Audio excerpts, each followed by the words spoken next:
Welcome to the Fintech One-on-One podcast, episode number 341. This is your host, Peter Renton, chairman and co-founder of Lend It Fintech.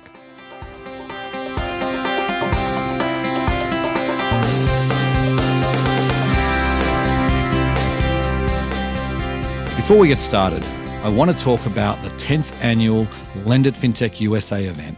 We are so excited to be back in the financial capital of the world, New York City, in person on May 25th and 26th. It feels like fintech is on fire right now with so much change happening, and we will be distilling all that for you at New York's biggest fintech event of the year. We have our best lineup of keynote speakers ever, with leaders from many of the most successful fintechs and incumbent banks. This is shaping up to be our biggest event ever, as sponsorship support is off the charts. You know you need to be there, so find out more and register at lendit.com.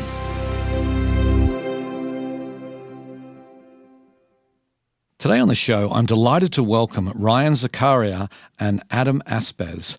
They are both general partners at Jam Special Opportunity Ventures, which is part of Jacobs Asset Management, which is a well-established money manager focused on the financial services space, but they have a new joint venture called Jam Fintop, which is super interesting, and I wanted to get them on to talk about that.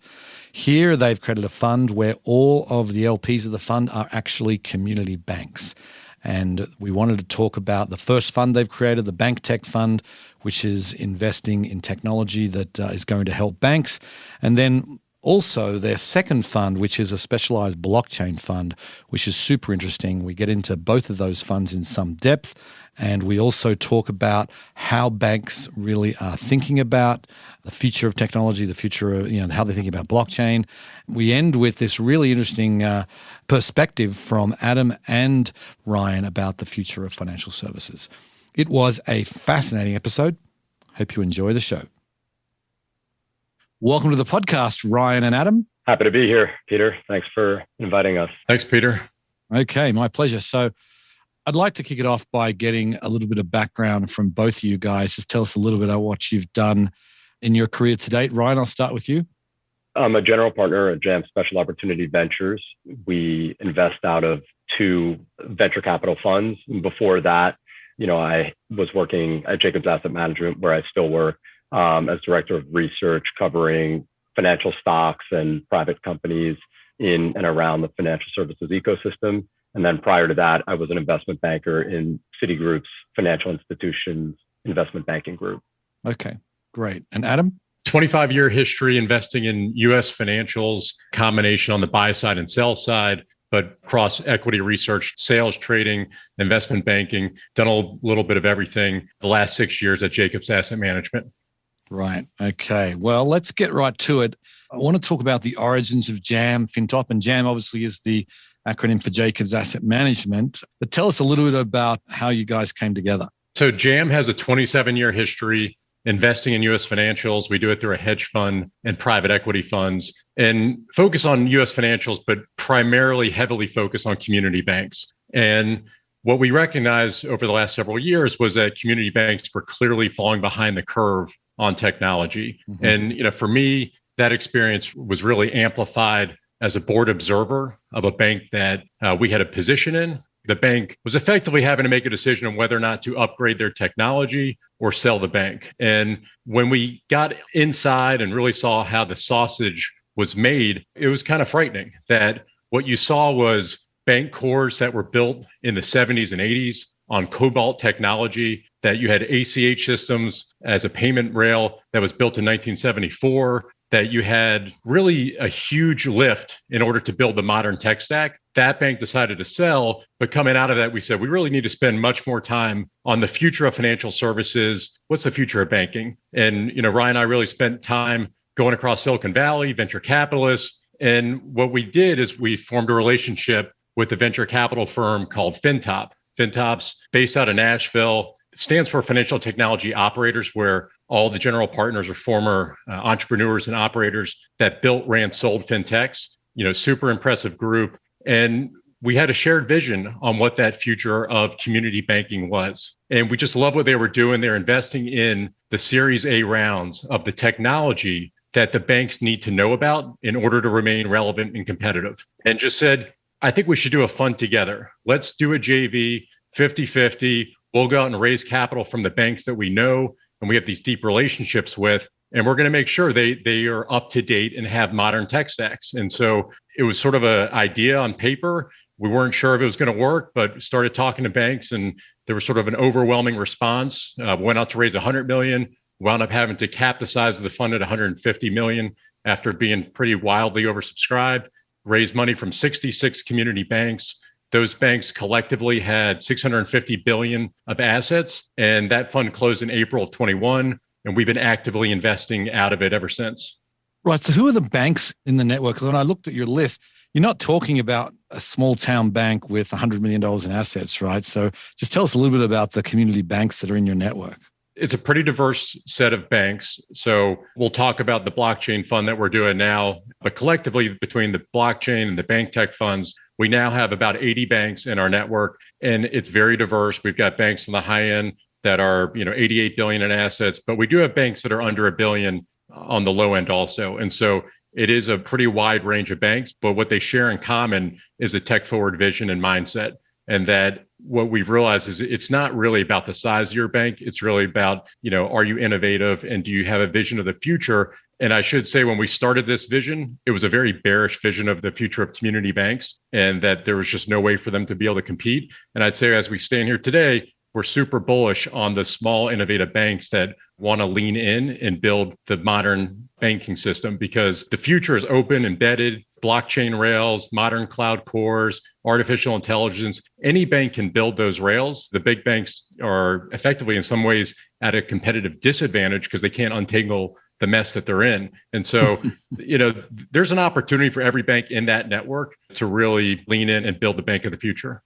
Right. And so from what I understand when on your website and reading your materials, you're more than just an investor, right? You're providing investments. It's like you're engaging with your banking network in a variety of ways. Tell us some of the ways that you're doing that. So we hired a full-time bank analyst to work with the network. He's on the phone with them every day, talking with them about their pain points and opportunities. We did 180 demos in the last 9 months of last year, where we've introduced fintechs to the banks and just telling the banks, hey, this is technology you need to know about to remain relevant. We do monthly webinars with our portfolio companies. We'll have an annual conference in Nashville later this year. We've got 6 committees that are constantly engaged. One committee is only for CIOs, one's for the executive team. We just talk about the emerging technologies, about mindset. And so tech surveys, we're super engaged on knowing what the banks need. And that's where we try to position our investments so that we're actually solving their problems. So can you tell us a little bit about some of the investments? You've said you've raised 150 million. Tell us a little bit about some of the investments that you've made and how much of the fund has been deployed. We've made 9 investments so far. We've deployed about 15% of the capital. And central to FinTop's, investing philosophy is that we're not really investing in consumer-facing technology. So a lot of it is kind of plumbing and infrastructure, the guts of financial services. So what really excites us are things around process automation, automated underwriting and lending, payments platforms. So that's where we've kind of focused a lot of our kind of deal prospecting and investing. And so there's companies like Monet that we've invested in that kind of enable the bank to embed itself within the accounting systems that small businesses are using. And that kind of provides the banks with this, rich data set that they can then use to kind of provide credit. We have a company, Treasury Prime, that is effectively banking as a service enablement. And really what they're trying to do there is facilitate the middleware between innovative banks and disruptive financial technology companies and really kind of satisfy what we think is a very lopsided supply-demand dynamic between the amount of innovation and deposits and lending opportunities that are up for grabs versus the amount of banks that have the desire and ability to integrate with those fintechs. And then we have another company, as an example, called Tax Status, that is effectively core infrastructure that facilitates the electronic capture of full IRS tax transcripts direct from the IRS, and effectively lenders and servicers can use that information to create underwriting scorecards and for kind of loan surveillance. They're getting kind of real-time information to the extent tax liens are placed. And they're also getting kind of direct from IRS filings, the information, as opposed to relying on potentially fraudulent PDF uploads of tax returns. Mm-hmm. Mm-hmm. Okay, interesting. I'm curious about, you say you're only 15% deployed with the bank tech fund, that you decided to create a new fund just specifically focused on blockchain. What was the thinking about that rather than just having this come out of the bank tech fund? Why create a new fund? So blockchain was always on our radar for all the reasons, cheaper, faster, programmable, replacing trust with truth. But banks have been hesitant to adopt blockchain technology for a variety of reasons. I'd say mainly regulation and cybersecurity. And so the bank tech fund has this huge pipeline that we're working through right now, and there's no shortage of idea flow there. What we saw with blockchain is we wound up meeting with Mike Cagney at Figure last spring when they were doing their Series D. Figure was not a suitable investment for the bank tech fund because that really focuses on Series A investments. But what we saw with Figure is that they had built Provenance, and Provenance was an open, decentralized blockchain that was purpose-built for financial services with bank-grade AML KYC. And they're building proof of concept. And we started to see that this was actually a blockchain that we felt banks could actually build on. Mm-hmm. Mike saw the network of banks that we had, thought it was super interesting, would love some introductions because of the engagement that we've talked about. We knew the banks in our network that had actually been asking for blockchain investments and had sort of raised their hand if we ran into anything. So we started making introductions. The first two banks that we introduced them to, New York Community Bank and NBHC, within a month, they had announced strategic partnerships, right, and are actively pursuing multiple endeavors together. So we saw that the opportunity was actually to build something unique and big and real, but it was much more offensive. The blockchain fund is really having a vision of all assets that can be digital assets will be digital assets, that the digital asset market, as Ryan likes to say, will go from 3 trillion to 30 trillion, but it's not there today. This is for the banks that want to lean in and build that future, where the bank tech fund is really about, we need technology today that can plug and play, operate outside of our core to remain relevant and competitive, and build that bridge until whether it's 3, 5, 7 years from now, when we are riding on cloud-based cores, artificial intelligence in a true, fully modern banking system. So that's the blockchain funds for the future. Bank tech fund is relevant for today. Right. Okay. So then, is it fair to say then it was really a subset of the banks in your network that are really interested in blockchain and actually put their money in? There's a lot of overlap. What we're also seeing is some of the larger banks are ready to move on blockchain rails today, lean in. So a lot of the banks, the newer banks that came in, are sort of 50 billion asset banks and larger, and they are actively pursuing live blockchain technology projects today. So then the other banks, I guess, what's the resistance from the other banks in your network? Do they feel like it's too soon? This is not something that's even going to impact banking? When you're talking to these people, what do they say they don't like? Yeah, I think that it's still, at this stage, very emergent technology. And I think that two of the things that regulated financial institutions are most concerned about are cyber risk and regulation. I think everyone kind of sees the value and potential of blockchain. It's really important to try and decouple what heretofore has been about kind of cryptocurrency and speculation from, kind of the power and potential of open source, decentralized, immutable ledger. And that, I think, is easier for some institutions to grasp than others. The vision that Adam talks about of digital assets going from 3 to 30 trillion and cryptocurrencies being just kind of a subset of that, and there being kind of this whole universe of traditionally analog assets like equities and loans and securities as digitally native, I think is not something that feels like a here and now for a lot of banks. So they feel like they can be fast followers when those opportunities present themselves. So I don't think it's really resistance, but it's a matter of triaging what are some of the most important tech investments for banks to make. And I think that, right or wrong, some banks don't view blockchain as being something that they need to develop competency with right now. Mm-hmm. And I also think that when you think about where regulation sits today, that kind of makes sense. It's still murky. It's still early. We have to kind of move away from this idea of anonymity first and the perception of tax dodging, and really moving to blockchains that are helping bridge regulated gaps with the decentralized finance world. Right, for sure. So I want to go back and talk about Mike Cagney. We've had him on the show several times. I think a lot of the listeners would be aware of the work he's doing at Figure and the Provenance blockchain. But he's been in the news the recent few weeks about the USDF consortium, like the stable coin that Provenance is, I guess, issuing, or the banks are issuing it. But the USDF consortium had, I think they announced 5 banks publicly. Do you have a formal partnership with Figure, or, because obviously the banks in the network could all be potential partners with, part of the USDF consortium. So tell us a little bit about that. There is no formal relationship with Figure. They are a lead investor in our blockchain fund. We don't have any obligation to work with them or invest alongside of them or do projects specific to Provenance. And we fully expect that we will do things on Provenance as well as other layer 1 blockchains.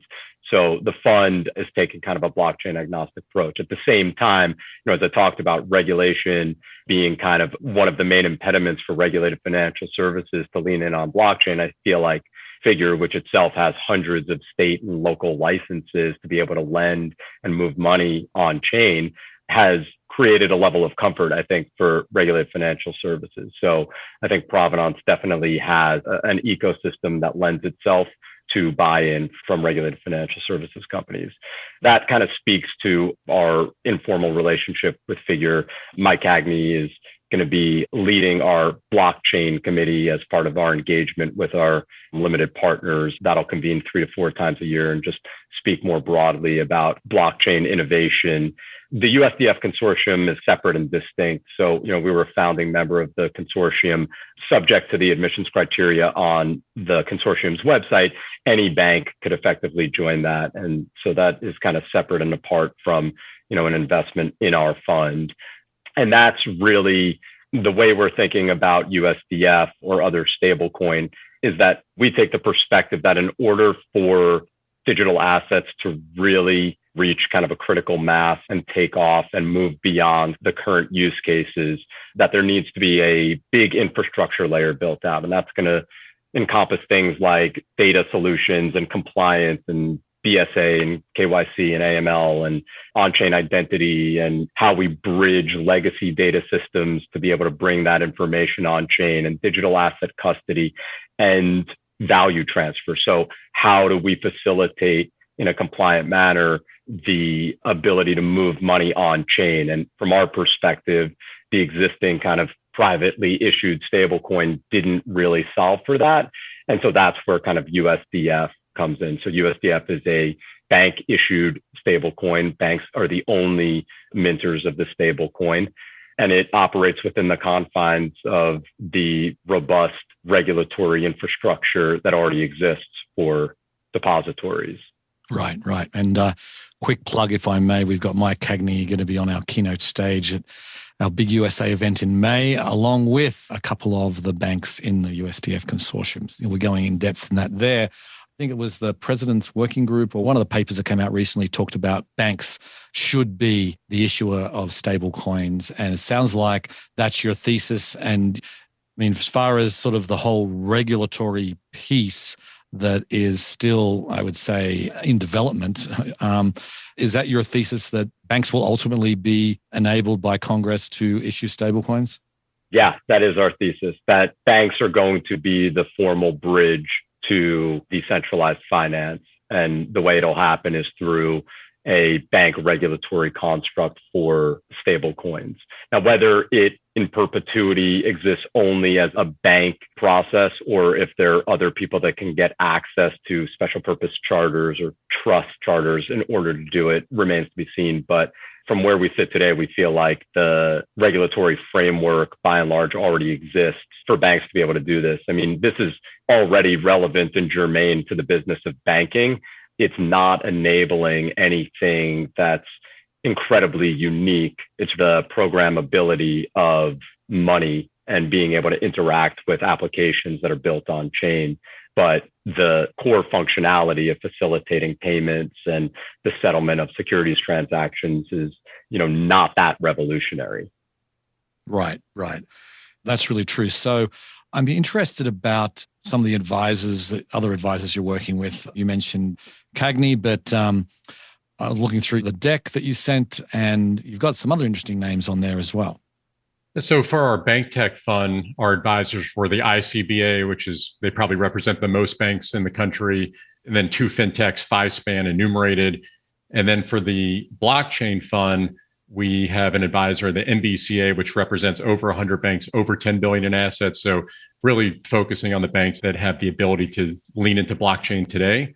And then Piper Sandler came in. They're an investment bank that probably has the deepest tentacles across the financial services landscape. They stood up a digital assets group recently and really want to be known as a thought leader in the space. And of course, Figure, and as Ryan said, Mike Cagney will lead our blockchain committee. Right. Okay. So then, is it fair to say you talked about the bank tech fund being really the back office, the infrastructure needed to run these banks in the future? Is it the same sort of thing? I mean, Ryan, you did mention that, like some of the things that you're interested in, but is that the focus? Is it going to be sort of the infrastructure piece? Yeah, I mean, I think that that's our competency, and I also think it's what's needed the most. Right. So, we think about the investment landscape for investing in blockchain as, you have layer ones, you have an infrastructure layer, you have an application layer, and the application layer is kind of where the really cool things happen. But we think before you can get to that point at scale, that you need to build out the infrastructure. And right now, I think we're seeing that the industry needs more of that. We need more digital asset custodians. We need more solutions that bridge the gap between legacy systems and the blockchain. We need to think about ways to bring customer information on chain and interact with those wallets. We need to think about how we solve for some of the compliance challenges and regulation and law. So we're taking kind of a walk before we run approach. The early stages of our blockchain investment focus are going to be around this infrastructure layer. And then I fully expect that as that's being built out, and that is happening somewhat quickly, but that's when we'll start to see some really compelling applications that are built leveraging the layer ones and the infrastructure layer that has been built over the previous year or two. Right. And we should point out too, just so the listeners are aware, I mean, with Provenance and Figure, that every loan they've done billions of loans now. Everything has been done on chain for that company. All the transactions that have happened and loan sales that have happened, that's all happening on the blockchain. So there is some infrastructure already built. I think people need to know about that. But you just announced this fund. I mean, is it too early to kind of talk about some of the companies that you're looking at, or I presume you haven't made an investment yet, or where are you at? We have not yet made an investment. We have a deal pipeline that's around 55 names. It appears to be taking kind of somewhat of a barbell form. So I think that there's some early stage companies that are really interesting and exciting, in some of these infrastructure categories that I mentioned. And then there are some that are just kind of further along. So Series B, C names that have gotten some traction already. And those are some of the digital asset custodians that we've actually recently seen raise capital, names like Anchorage or Fireblocks that are, have built some infrastructure and licensing and have some kind of regulatory moat in place already, and customers and brand recognition. And then there's some companies that are solving kind of aspects of the KYC value chain. These are companies like Elementis or Nota Bene that we think are interesting. And we're kind of speaking to anyone and everyone in the space who's trying to tackle some of these problems with an eye towards companies that view regulated financial institutions as part of the future. So, we have kind of drawn a little bit of the line in the sand that we're not DeFi purists. We do think that there is going to be some kind of hybrid that emerges. And so it's obviously important as we look to deploy capital that we're investing with companies that view banks as, important end market for them. So some of the companies you mentioned there, I mean, they're pretty well established. I mean, are you still looking at Series A type investments, or are you going to go across the board? I think it will be a little bit broader in the blockchain fund versus the bank tech fund. So the bank tech fund really does try and maintain that discipline of early stage companies at or around $1 million in annual recurring revenue. I think the blockchain fund will look at maybe even earlier stage companies, And I think it'll look at later stage companies. So some of that Series B, C, we would absolutely entertain making investments across that spectrum because we're really going to be driven on where we see the greatest need to bring regulated financial institutions into the ecosystem. And as is the case with our bank tech fund, a lot of the investment process is going to be driven based on the feedback that we're getting from our network of investors that are telling us what the impediments are, what their pain points are, where they're looking to, make technology investments. Right. Okay, so I'd like to end with hearing from each of you, if I could, about the future of banking. It feels like there's wide open field here that there's a lot of ways this can go. And maybe, Adam, I can start with you. Maybe you can take us through, and Ryan, be prepared. I'm going to ask you about the longer term future. Okay. But Adam, maybe you could take us through the next 3 to 5 years, where you think how banks are going to change and what the future of banking is going to look like. So we see a future that's open and embedded and moving to cloud-based cores, artificial intelligence, blockchain rails, lots of digital assets. That gap that you're talking about in the next 3 to 5 years, it's everything you can do to plug and play outside of your core so that you can start building that capability. And we think that a lot of banks are going to start spinning up digital banks on the side because their legacy cores are just too hard to untangle. And we think there's going to be a very, very significant ramp with banking as a service. We believe that banking as a service deposits will grow from 50 billion to 1 trillion over the next 5 years. And so you'll have a huge surge in banking as a service. And then embedded lending. We've seen a huge growth in embedded payments, but what we're going to see next is embedded lending is going to go through the roof.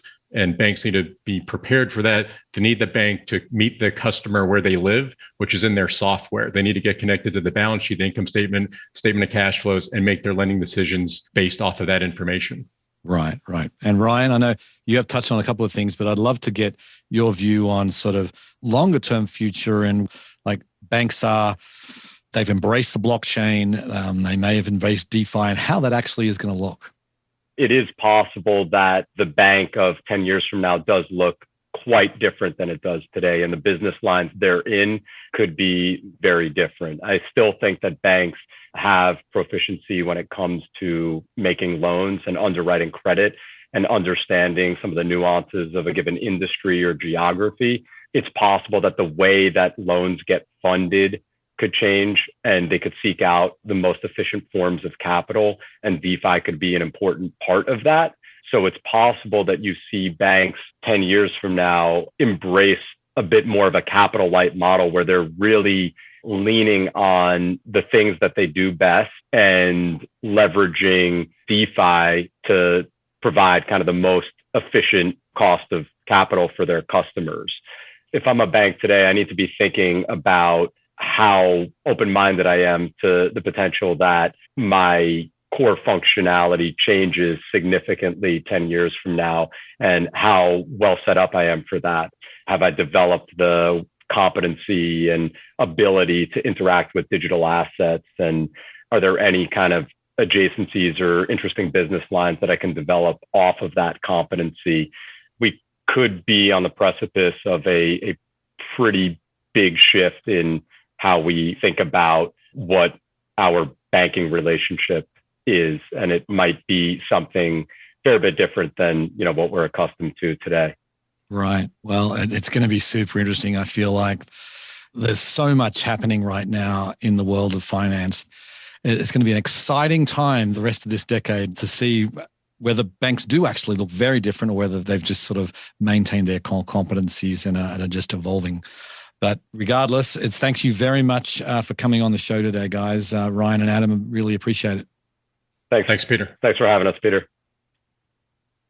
When I listen to people like Ryan and Adam talk about the future of financial services and about some of the things they're actually doing to really help enable that future, I just find it so exciting. I feel like we're at this inflection point where there's a lot of change that is right in the air. There's a lot of change that's happening. There's some new things that are being developed that haven't got traction yet, but particularly when it comes to traditional banking. But when I look at some of the things that are in development, I get really excited. I feel like as sort of Ryan said towards the end there, that the future in 10 years could look very, very different. Banks are still going to issue loans. They will still take deposits and do a lot of the traditional things they've done for decades or even centuries. But the way they do it and how efficient they are and the way the sort of financial services are delivered to consumers and small businesses is going to be very much different, and it's going to be far better. And I'm excited for that day. Anyway, on that note, I will sign off. I very much appreciate you listening, and I'll catch you next time. Bye.